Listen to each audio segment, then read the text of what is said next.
This is an event organized by Cohere Labs, the computer vision open source community. And yeah, we are in the business of exploring the unknown together. So what is Cohere Labs? It's a hybrid research lab and an open research community dedicated to contributing fundamental research in machine learning, working to solve some of the field's most challenging problems and creating more points of entry into the machine learning research for the folks that are uninitiated. Cohere's mission is changing where, how, and by whom the research is done. So there are 4 principles on which Cohere is based on: open collaboration, fundamental research, training and development, and community. We have got 100+ papers that have been published with the help of 60+ collaborating institutions. And we have had 3 cohorts of research scholars. And for the open community, we have distributed 350K of API credits. We have had 9 model releases, 2.8 million IA model downloads, and the number of open science community members have gone above 4,500 from 130 countries. And these are the guest speaker series, community-led events that we do. And like these are the recent events by the different fields. This is since this is a purely global initiative, so like you can see 4,500 new independent researchers from 149 different countries.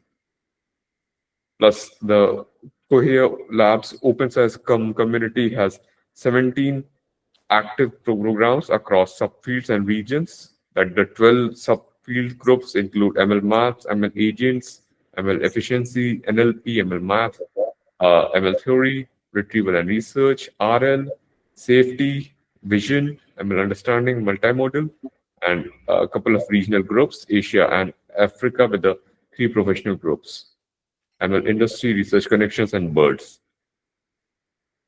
And today we are discussing the scaling language-free visual representation learning. This is computer vision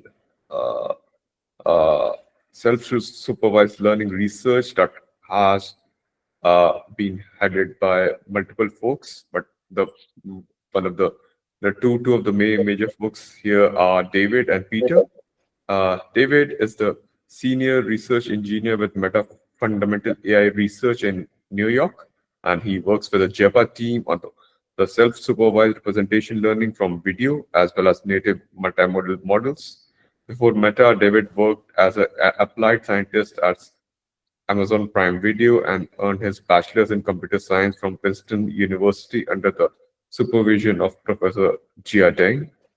Peter Tong is a second-year PhD student at NYU Courant, advised by Professor Yan Likun and Professor Senheng Zi. His research focuses on understanding and developing representation learning and multimodal models. Peter is also supported by OpenAI Super Alignment Fellowship and Meta AI Mentorship Program for his PhD study. So, over to you, folks. Yeah, thanks so much for the intro. Let me share my screen. Yeah, so thanks, Dan, for the introduction. Peter and I are here to talk about our work scaling language-free visual representation learning, which was actually just recently accepted to ICCV, which is a conference in Hawaii in October.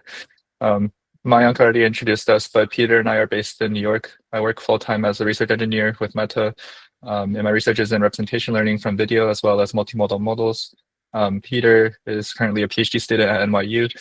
He's supported by the OpenAI Fellowship as well as Meta's AI mentorship program, and he's also interested in developing better representation learning and multimodal models. So the motivation for this work kind of started when we were thinking about like the differences between various different visual representation learning methods, and if we were to characterize the methods out there, the leading approaches kind of fall into two different buckets. The first bucket is what we would call self-supervised, and this would include works such as MoCo, MAE, or masked autoencoders, as well as Dino. And on the other side, we would consider a family of methods called language-supervised methods. For example, CLIP from OpenAI, as well as following derivative methods like CLIP and MetaCLIP. So these methods differ basically in the supervision that they receive. So the self-supervised methods generally learn from just the raw image. And people have designed various like learning objectives based on things like augmentation or masking. Whereas for the language supervised methods, the idea is basically you have paired image and text captions, and you're basically trying to learn from the caption in order to better encode the image via the caption. So these two methods have both received varying success, but they're trained on like very different data. So self-supervised methods are generally trained on ImageNet scale data. So for example, like million scale up to 100 million images, whereas these like language supervised methods have been trained on far more data, up to like billions of image and text pairs. And so they're good at different use cases as well. So self-supervised methods in the past, they've been pretty good at like classification as well as image segmentation, depth estimation. So basically like low-level vision tasks. And language supervised methods are good at classification, but also for multimodal tasks. So especially recently with the advance of like multimodal models, people have adopted CLIP, SIGLIP, etc. as like the vision encoder for vision language models. So basically, yeah, the literature has documented this gap between the performance of like CLIP methods and self-supervised methods in the multimodal setting.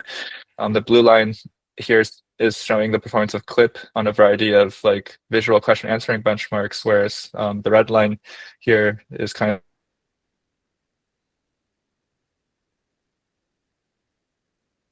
the performance of like these visual self-supervised methods. And this is taken from an established gap between CLIP and these self-supervised methods, especially on OCR and chart performance. So then the question is like, why is CLIP better? Is it because of the fact that CLIP models basically have like language supervision, or the fact they have like captions, or is it because like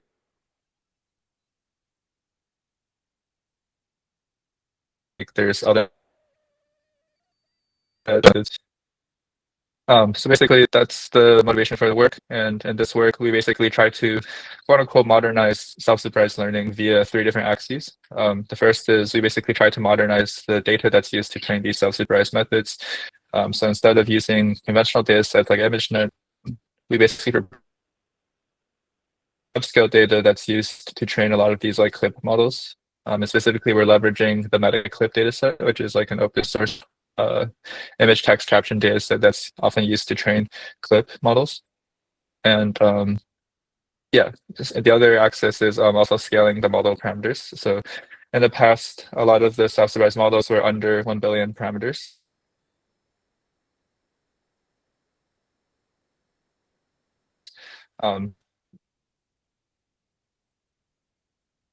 Potential for visual self-supervised learning given this large pre-trained data.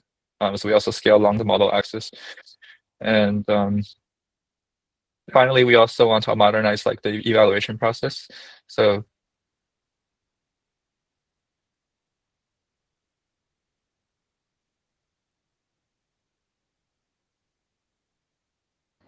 David, you are breaking up conventionally, a a lot bit. of these vision models are evaluated on things like image, but they're not. Yeah, yeah, you're breaking up a bit. Like your voice is coming in and coming out. Your screen is freezing. Uh, yeah. So that's what like yeah, the network at your end might have some issues.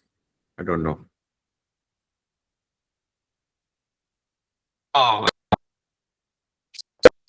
Um,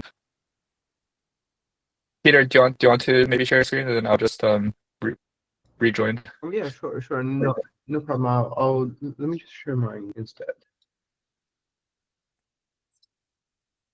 Can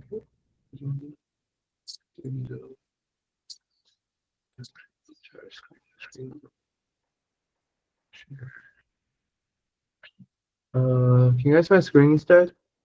Yeah, we can see your screen. Yeah, David, do you want to go? Yeah.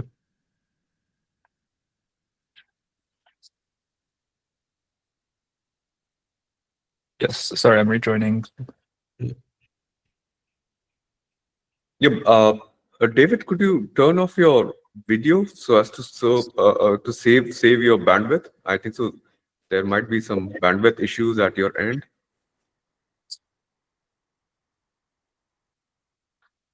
Oh, great. Can you guys hear me? Yeah. Okay.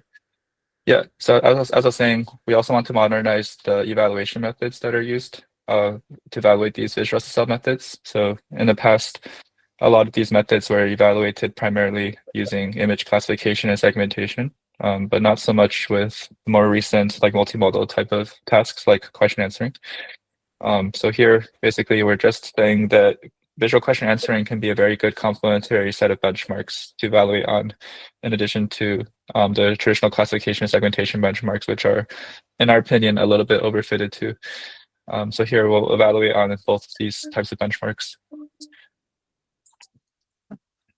And specifically, we leverage the Cambrian setup, where we have a frozen vision encoder, but we're basically fine-tuning from a pre-existing language model. So the idea is that given an image, we encode it with our visual SSL trained encoder. And then we use like a set of instruction tuning data, and then we evaluate on a set of 16 question answering benchmarks. And these question answering benchmarks are basically divided into like 4 large categories to evaluate knowledge, for example, or general question answering abilities, OCR and chart understanding, or vision-centric VQA. And yeah, so basically, given all this modernization, our study presents a number of insights and experiments, which Peter will present. Sounds great. I'll take on from here. So after we sort of delve into the background of the experiments, the next thing we are trying to do is basically scale.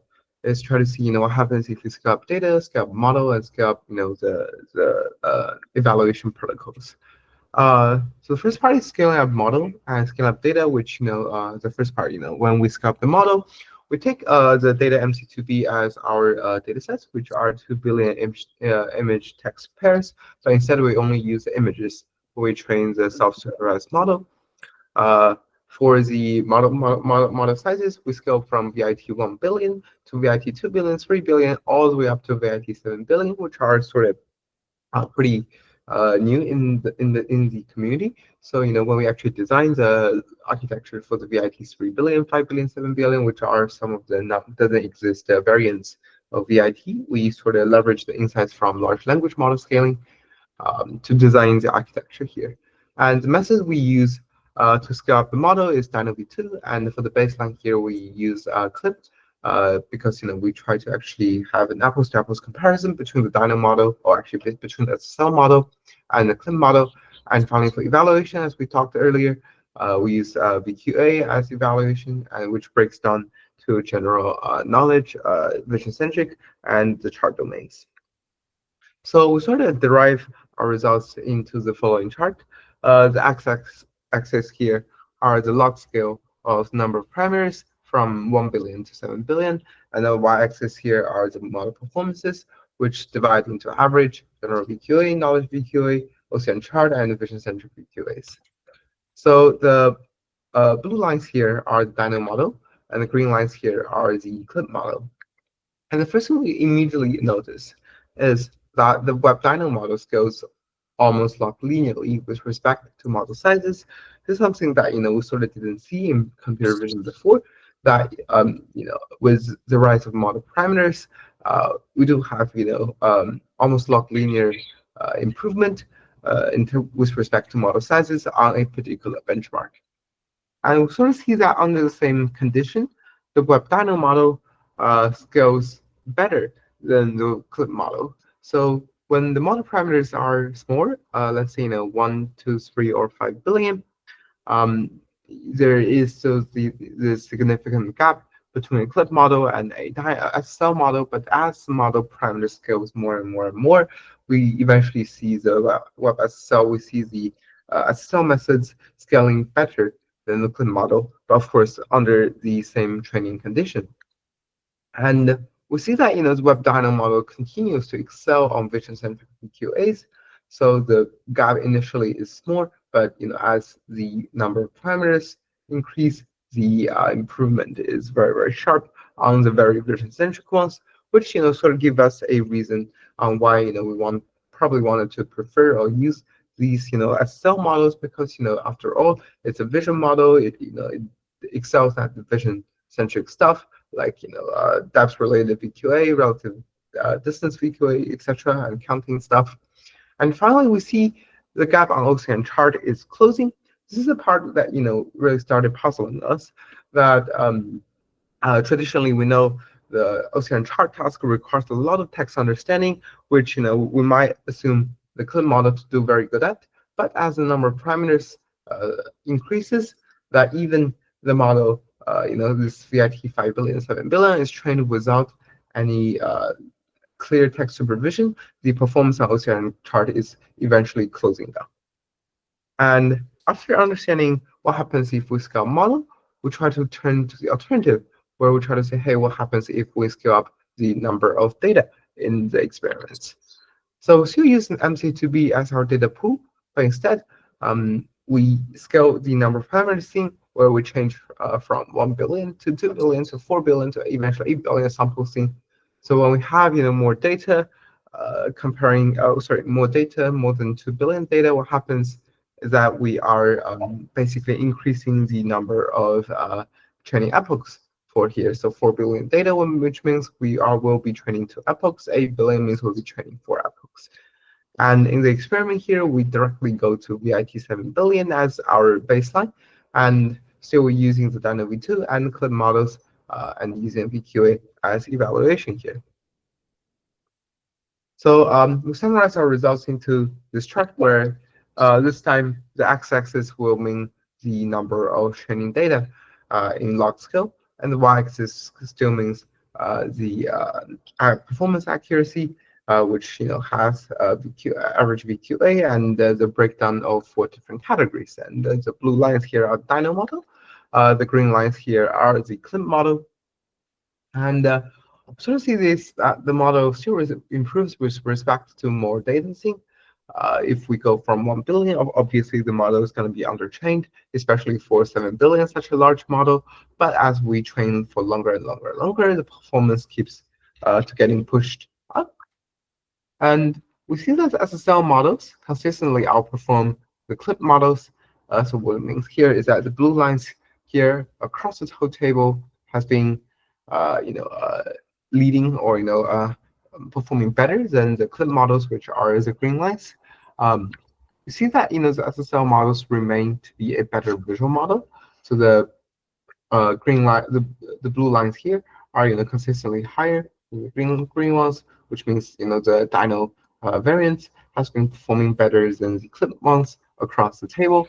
And I guess for us, a very important message is that the gap closes on OCR and chart.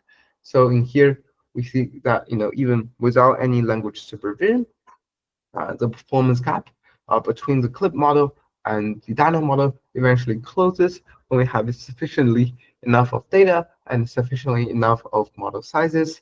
So this sort of suggests to us that the advantages for CLIP model on OCR and chart does not necessarily come from the fact that it has language supervision, but rather it has these text signals, these sort of language supervision signals can be efficiently learned if we have sufficient scale and sufficient data sizes. So throughout our experiments, we sort of see the 2 messages here. One is that the performance improves with larger model, and the performance improves definitely with more data thing as we as we train for longer, and longer. But this kind of things actually raises more questions than what we sort of present here, which is why we are trying to do more analysis on the scaling results we have already seen. So the first question that we sort of want to ask is, does the observed scaling behavior generalize to other visual SSL methods? So in particular, because the experiments has been conducted on DynoV2 as a backbone, which for the audience familiar with visual SSL is a contrastive based method, or we could call joint embedding based method. But another popular group of methods are the MAE methods, which are mask autoencoder. It's trained on pixel reconstruction. So we try to see if the findings we have derived earlier can apply equivalently to this mask autoencoder, which is a different a family of SSL method. So in here, what we sort of see is that the orange lines are the web MAE models, and the blue lines remain the Dyno models. And we see that MAE improves as well as we scale the model parameters from 1 billion to 2 billion, 3 billion, all the way to 5 billion.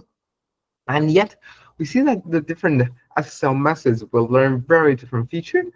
On across the categories, OCR chart stands out that with the right parameters as the MA model consistently outperform the Web Dyno model. Which, if you think about it, because for the MAE methods, you have to learn to reconstruct the missing pixels, and it might help the model to actually learn the semantics that the model needs to reconstruct. And so we see that different SSL methods will learn different features, but across the table, larger models will also exhibit the similar scaling behavior. And so yes, it does generalize to other SSL method, which answers our first question. Now we'll leave to David to talk about the remaining findings. Yep. And another question I wanted to ask is basically, will we see similar behavior if we use other previous conventional data like ImageNet? Because that's the data that was used to train a lot of the previous self-supervised methods. And what we find basically is that so if we train these same models using ImageNet data, using very established training recipes, we did not in fact see any scaling behavior when we increase the model size.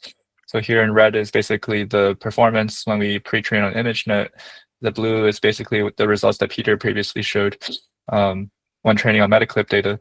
So across all categories, essentially, there's no improvement across model size, which really means that in order to really benefit from model scaling, you also need to scale the data. So basically the answer here is no.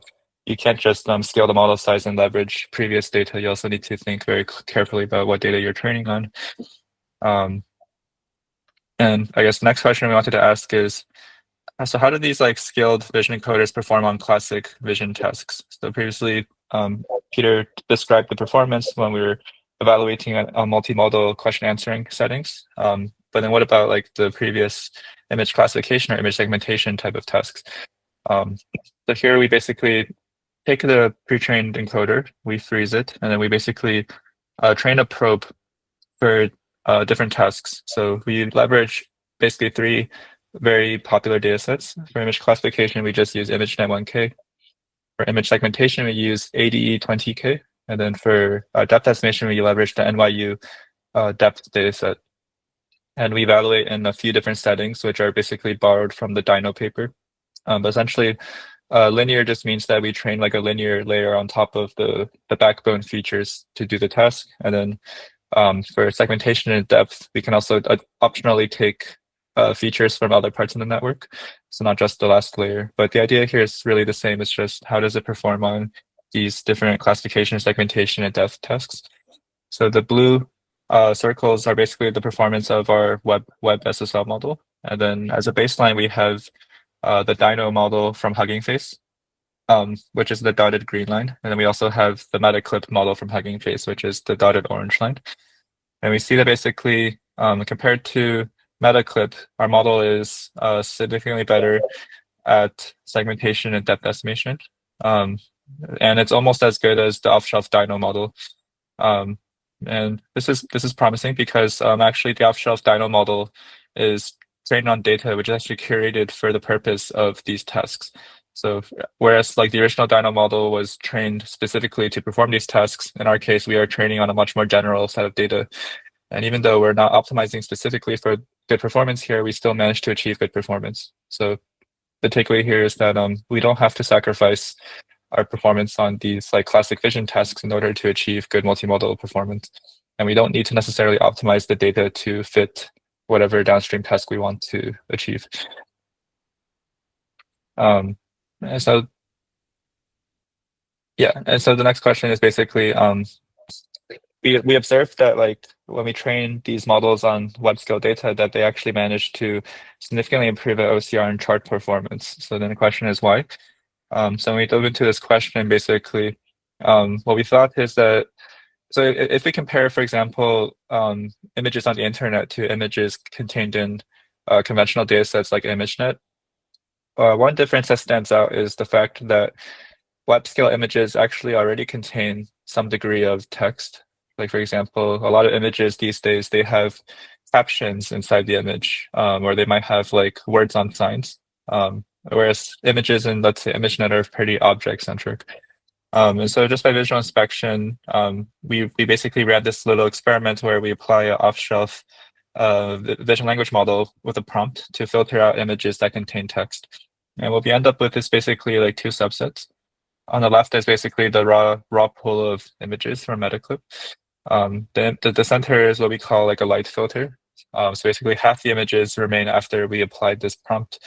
And the right-hand side is the heavy filter, which is roughly 1% of the images after we apply this prompt. And you can see that going from left to right, basically the images start to contain more and more text inside of them. So the experiment we ran is basically what happens if we train our WebSSL model on these different subsets of data. So what we find is basically that when you train these SSL models on images with a lot of text, you actually significantly improve the OCR and chart performance, but you don't necessarily drop in the performance on other types of EQA categories. So if, for example, if we compare the 100% to the 1.3%, on OCR and chart, we have a 13.6% improvement in OCR and chart performance. And we don't really have a drop in other categories. And if we look specifically at the breakdown of the tasks, it's the same story. So like whether it's OCR or it's chart understanding or document understanding, there's like pretty uniform gains as a result of training on this subset of images that contain a lot of text. So yeah, and also what we find is that basically through data filtering, we can actually outperform CLIP models that are the same size and train on the full data. So the top row is basically the same model size, but CLIP instead of Dino, and it's trained on the full data. And on OCR chart, the average performance was 36.1. With data filtering, Dino is actually able to outperform it. So I think the takeaway here is basically that we think the text that is found in web images contributes implicitly to this ability to learn features that are good for OCR and chart. And the power of self-supervised methods is basically that even though we didn't explicitly provide supervision for OCR and chart, maybe the model learned this capability implicitly just by training on large-scale unlabeled images. And this also implies that actually, the data curation actually matters a lot for SSO. So in the past, like people would curate data that's like intentionally object-centric because they thought that maybe to improve the performance on visual tasks, we need actually to have images that are very object-centric. But this data set is not very object-centric, and we're still able to achieve good performance, and we're especially able to improve performance on OCR and chart. So I think this basically highlights the potential for self-supervised learning to learn from the data itself rather than imposing lots of priors on what we think the model should be learning. And I think finally, one insight we analyzed is like basically why can we actually learn good representations that are useful for multimodal modeling in the absence of any language supervision.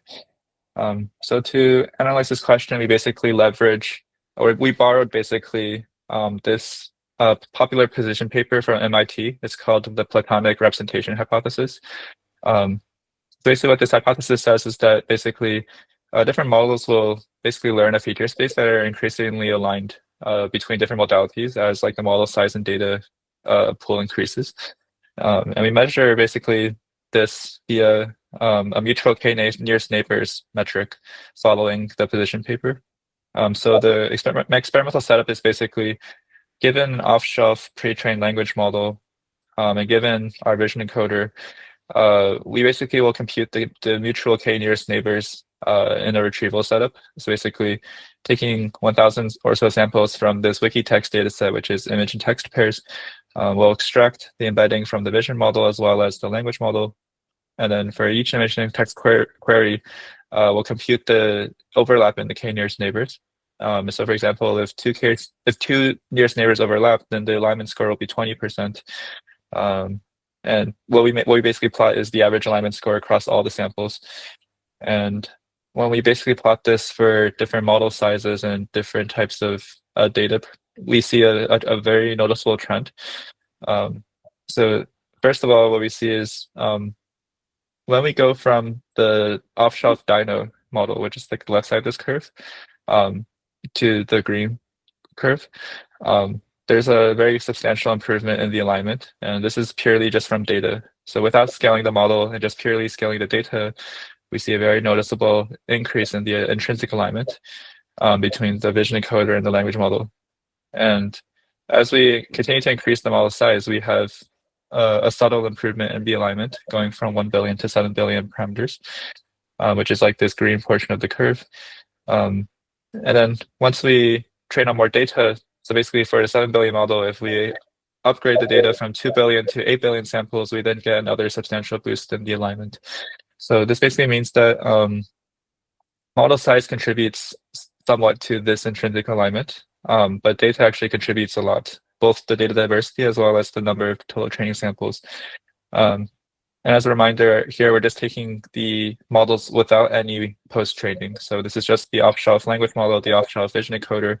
We haven't done any instruction tuning yet for VQA. So just with these off-shelf models, we can already observe this trend in increasing alignment. So we think that basically, as we scale the model and scale the data, it'll just naturally align more. So this is maybe just one data point that supports the idea of the Platonic representation hypothesis. But one caveat is that the alignment score here is still pretty low.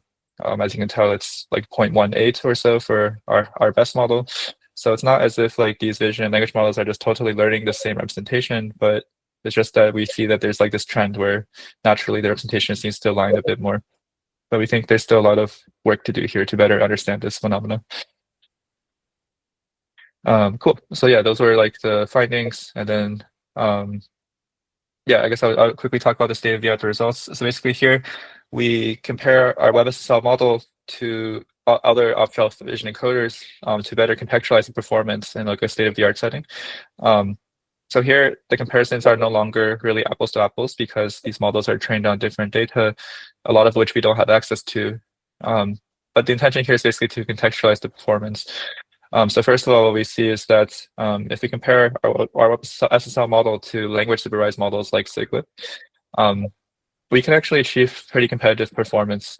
So we compare to CLIP 1, CLIP 2, which are two leading models from Google, as well as the MetaCLIP model, trained on full data. And in terms of average VQA performance, we're lagging a little bit behind CLIP 2, but we're pretty competitive with CLIP 1. And even at the high resolutions, we are still competitive.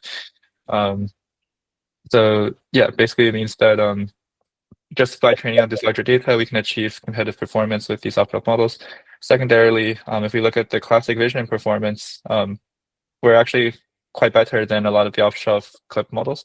So we have competitive VQA, but also better classic vision performance, which means that these SSL models trained on more diverse data basically are visually grounded, but they also have like semantic alignment with language. And we think this is like a desirable property of good vision encoders. So essentially like we're working towards where we're going in the direction of having vision encoders that are good at both visual grounding as well as like alignment with language. And then finally, if we compare the performance of WebSSL with other off-shelf self-supervised models like MAE, JEPA, and Dino, we are competitive on classic vision performance, and we're significantly better at VQA performance. So I think essentially we've achieved a few things. First of all, we've really bridged the gap in multimodal performance compared to these previous off-shelf models, which were really not good at multimodal tasks. But then we also retain competitive performance on these like classification segmentation benchmarks. So I think the takeaway from this table is basically like there's no reason to only use, let's say, CLIP or CLIP models because there's no inherent advantage to maybe the language itself. It's just maybe more a question of like what data do you have access to train and what scale of model can you train. But here we're offering compelling evidence that actually self-supervised models can achieve pretty competitive performance to basically anything out there. And performance also continues to improve with higher resolution. So a lot of the results that we showed in this presentation were from 224 by 224 resolution images. Here we just offer some evidence that as you increase the resolution from 224 to 518, we continue to see improved performance, which means that there's a further potential to improve these vision encoders via higher resolution. But we didn't really explore anything beyond 518 resolution, so that's the area for future work. Cool. Peter, do you want to maybe wrap up the takeaways? Yeah, awesome. Yeah, so just to wrap up, the takeaway of our work in this talk is that we definitely see the visual SSL models improves respect to model and data sizes when we use VQA as our evaluation protocol. It's kind of something new that in the community. That in the good old days, if we use the classic vision benchmarks as a benchmark, we have already seen the work pointing out that the visual SSL models are not very scalable learners. But in here, when we see that when we use a much more complicated or diverse setting to evaluate our visual representation, there is definitely log linear scaling behavior as we scale with respect to model and data sizes. We also see that the gap between SSL and CLIP models are partly or largely coming from data not coming from language supervision. So in the past, when we talk about CLIP being or CLIP being better, we are talking about because it has that very large chunk of language supervision, but rather maybe it's coming from the data itself, because even the largest SSL model, Dino V2, in the past has been only trained on a finely curated set of 142 million data, which is at least 10 times smaller than the big CLIP models training data. We also see that the visual SSL models can be very competitive with the CLIP models on VQA tasks, even on OCN chart domains, which is a kind of category that really requires text supervision. We see the visual SSL methods has its own unique benefits. For example, it does very, very well on the vision-centric VQAs. It also handles the classic vision benchmarks a lot better than the CLIP models. And finally, what we think is very important is that we can continue to train better visual SSL models. Basically, the development for better vision foundation models hasn't come to an end here. If we plug into better data or more data, and if we train with larger model or better methods, there is definitely room to improve for the visual SSL models to eventually build better, more scalable or robust features for the future self-supervised learning vision foundation models. And thanks to our amazing team here that has made this work possible. And everything we talked about here are being open sourced. The models, it's very fun to train and try these large vision models, the VIT 7 billions, and everything here we talked about are open source. And thank you very much.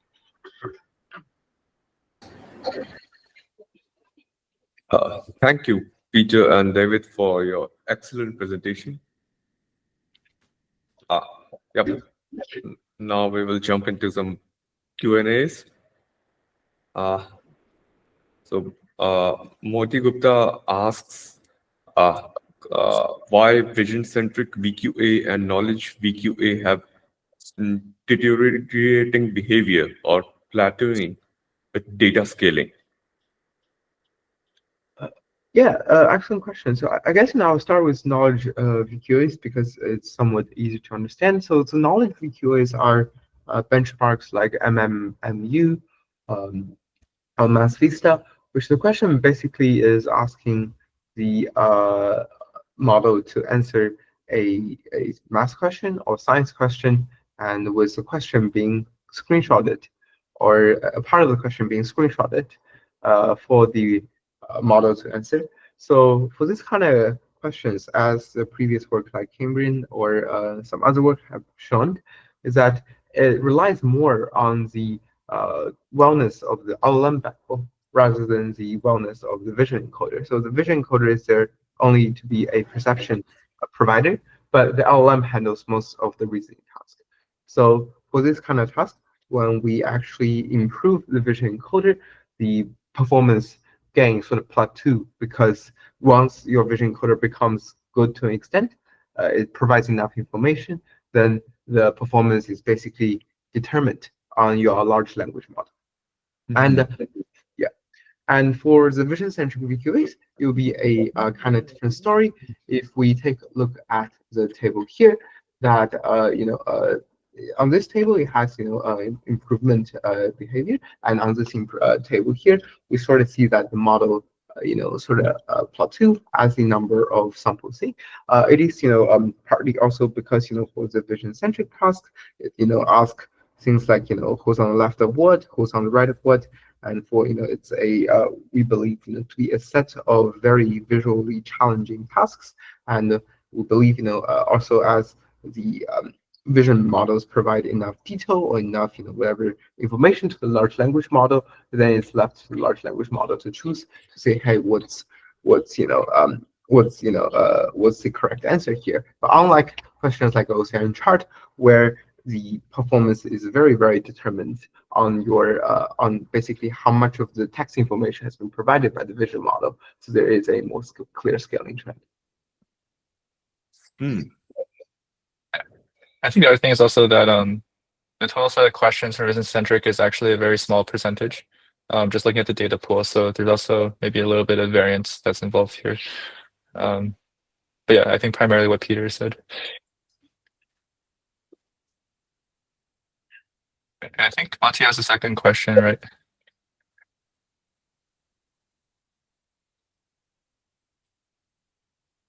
Okay, here's a compute among SSL and CLIP-like models which trains faster. Actually, I'd say they're like comparable. So like in terms of wall clock time, due to the implementation, I think CLIP models are maybe a little bit more efficient. But like I think it's not a huge difference in terms of like the total wall clock time. Like for context, I think in our setup to train on 2 billion images using like the Dino 7 billion model, it probably took like a week or so. And then I think for the CLIP model, maybe it was like 6 days or something. That's not a huge difference.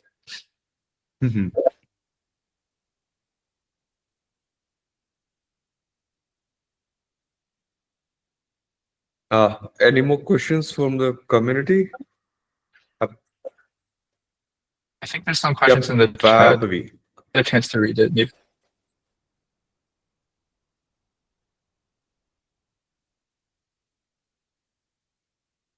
Yeah, thank you, David. Thank you, Peter. I'm an incoming student at NYU Korean. I'm also enrolled with a signing type. Yeah, so a very interesting presentation so far. I'm just curious if you have any recommendations on the scaling of or BQAs, and you mentioned that we do have some differences on the training for SSL and CLIP models, right? So do you have any suggestions on how we can improve the minuscule difference there is right now between the SSL and CLIP like training?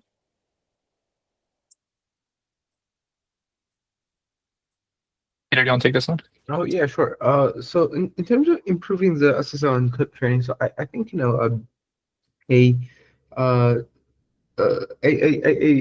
well, basically, let's say leveraging the insights from this existing work, there are, for example, two directions to take. If we take the data direction, one way to see the problem is, of course, we can train our more data. In here, we train with a 2 billion data pool. But if we take the literature, the CLIP model has been trained with let's say 100 B of unique data here, and so there is a pretty big model like room for improvement. But it's not to say that more data is always better. This is precisely the reason why we did experiments like this one here, where when we filter the data, so it's basically we can also try to say to have a higher quality data for the model to learn, to basically encourage the model to learn the information embedded in the images. So this is if we take a model, sorry, a data-centric approach. And if we take a model-centric approach, then there are definitely methods we can improve. For example, we have seen in the past that there is no perfect visual representation learning learner. So every different learning objective, even including the CLIP models, has been tended to learn different features. The MAE learns more pixel features. The Dino model learns more, more semantic, or I guess, more global feature, and the CLIP learns just more text features. And to this day, we haven't seen a good one model that does very well on all three of them, or even more of the aspects. And this is even more problematic if we look at small models like 1 billion models, or even VITL, which is like 300 million models. And so this is also I believe a room for improvement. How can we leverage different objectives, or even design novel new objectives to eventually learn a better model on a smaller data, on a smaller model. I Thank you, think another Peter. direction is also higher resolution models. So Yeah. just training these models on like even native resolution. So like instead of resizing the image to like a fixed resolution, we should be training models on the native input resolution. Okay. Okay. Thank you, Peter and David. I feel the later direction on the model-centric approach is quite interesting to me. If you have any papers you would want someone to pick up from, I would very appreciate that. Mhm.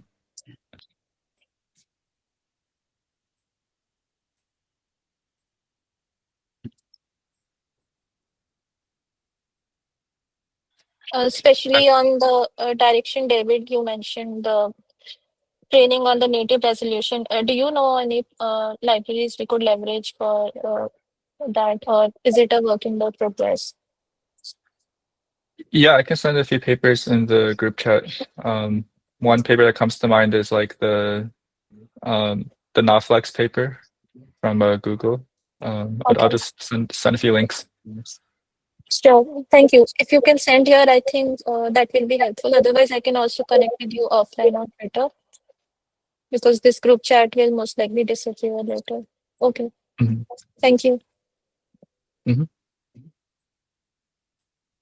Really quickly, I think someone asked in the group chat, is there any like power laws? So I think to answer that question, we didn't do enough experiments to really derive any power laws. But I think like that would be like a good thing to do in the future. I think here we're mostly like focused on like driving some insights, but we didn't really find like the Pareto optimal points for like the model architecture or like the amount of data, things like that. I think that would be interesting to do though. And I think there's a question on whether multi-objective loss would work. So actually like models like CLIP 2, for example, are combining like a vision loss with like the language loss. So basically, CLIP 2 combines like a masked prediction objective on the images with like the image text contrastive loss. There are works like AIM v2 from Apple, which are basically combining like the text decoding loss with like a masked image prediction loss. I think those two works are both like quite successful. So I think the answer is like yes, I think like these different objectives, if we combine them properly, like they should lead to better vision models. But here we're just saying that you could also train a model just on image and also do almost store just as well. I think like the design of better objectives and also multimodal, leveraging the full benefits of multimodal data is like a good direction for improving vision encoders. Anything you want to add there, Peter? Yeah, so I think David definitely mentioned like the AIM2 and CLIP2, and the question also says like the naive. So basically, we believe it still requires a full ablation, or I guess a more concise ablation on the impact of these objectives, because some of the objectives might be counter affecting each other. So there are works that have opened this door, and of course we believe if we keep improving, these objectives either on the balancing side or, as the question suggested, proposing new objectives. Both could be very promising to eventually develop better vision models here.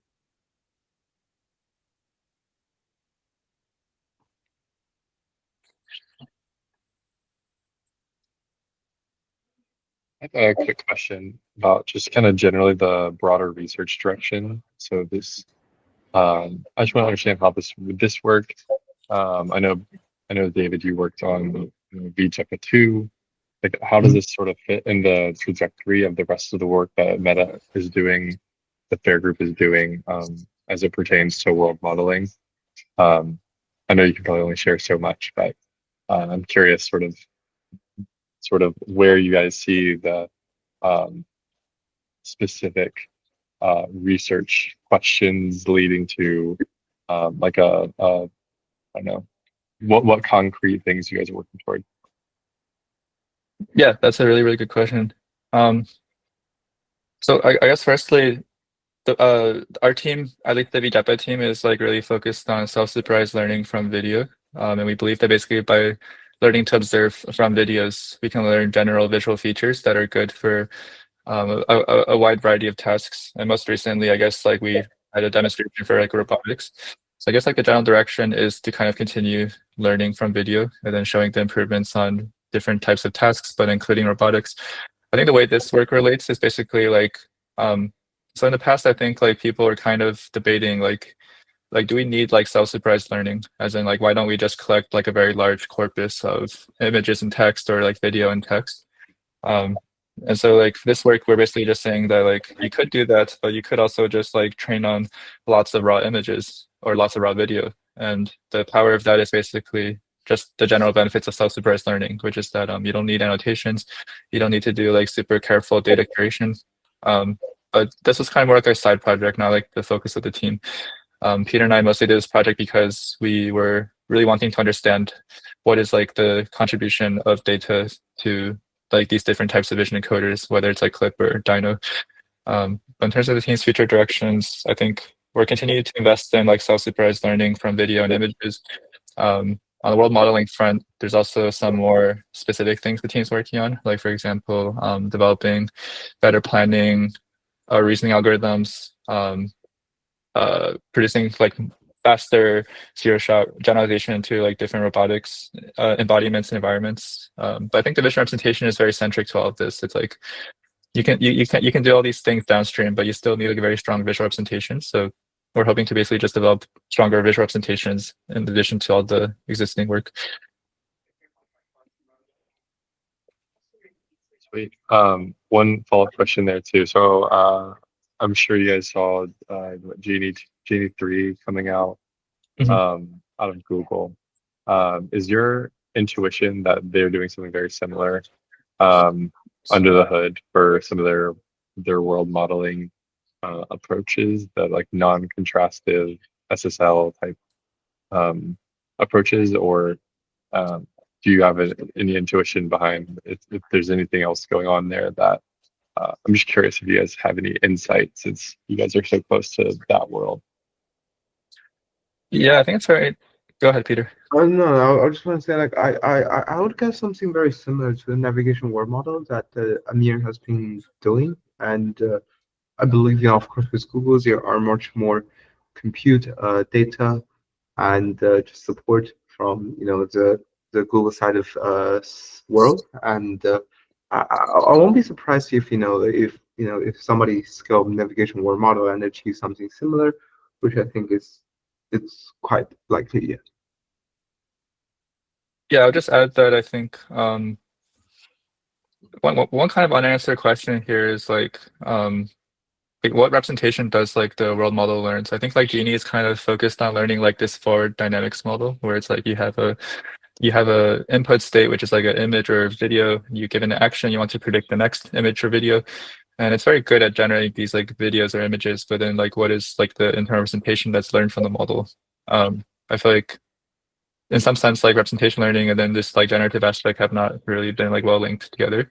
And in the case of VJEPA, it was more like we focused on learning representation, and then we applied this representation with some planning algorithm like MPC to do like the to solve some task. So it wasn't just purely for the purpose of generating image or video. It was more like we're using this ability to predict in latent space in order to achieve a task like manipulating a robot arm. But I think like in some sense these different paradigms can be better merged together. It's like we don't want to necessarily generate for the sake of generating, but we want to leverage this capability of generation to actually do some other tasks. If you guys want, you can directly reach Peter or David through the socials or the emails, and they will be able to answer your queries there. And then we should call it a call then. Thanks, everyone. Bye. Take care.